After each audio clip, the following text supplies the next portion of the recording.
Hi friends, இன்னைக்கு வாழைக்காய் பொரியல் செய்கிறது எப்படின்னு பார்க்கலாம்.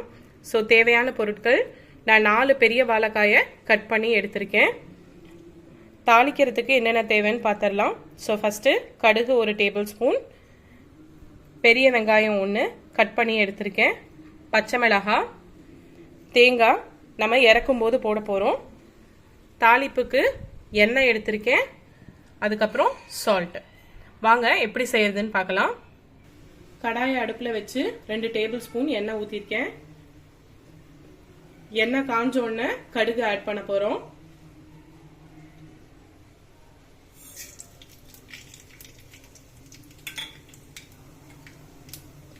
கடுகு பொரியட்டும். கடுகு பொரிஞ்சிருச்சு.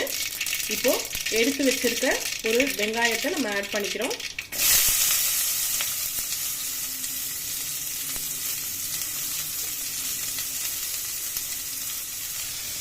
கூடவே இப்போ நம்ம பச்சை மிளகாயை ஆட் பண்ணிக்கிறோம். வெங்காயம் நல்லா வதங்கட்டும், வெயிட் பண்ணலாம். வெங்காயம் நல்லா வதங்கிருச்சு. இப்போ நான் வாழைக்காயை ஆட் பண்ணிக்கிறேன். கட் பண்ணி வச்சிருந்த வாழைக்காயை ஆட் பண்ணியாச்சு. இப்போ நல்லா வதக்கி விட்டுக்கலாம். கூடவே இதுக்கு தேவையான அளவு உப்பு நான் 1 டேபிள் ஸ்பூன் எடுத்திருக்கேன். ஸோ எல்லாத்தையும் கலந்து விட்டுடலாம்.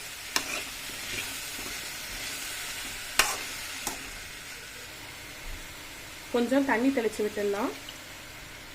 தண்ணி தெளித்து மூடியை போட்டுட்டா வாழைக்காய் வெந்துடும்.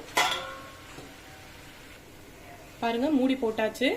இப்போ சிம்மில் வச்சு 5 நிமிஷம் வேக வச்சுக்கலாம். வாழைக்காய் நல்லா இப்போ வெந்து வந்துருச்சு. கடைசியாக இறக்கிறதுக்கு முன்னாடி நம்ம என்ன பண்ணணும்னா, இதில் தேங்காய் பூ போடணும். அரை மூடி தேங்காவை நான் நல்லா திருவி வச்சுருக்கேன். ஸோ அதை இதில் ஆட் பண்ணிக்கிட்டு கலந்து ஒரு 2 செகண்ட் விட்டுட்டு ஆஃப் பண்ணிடுவோம்.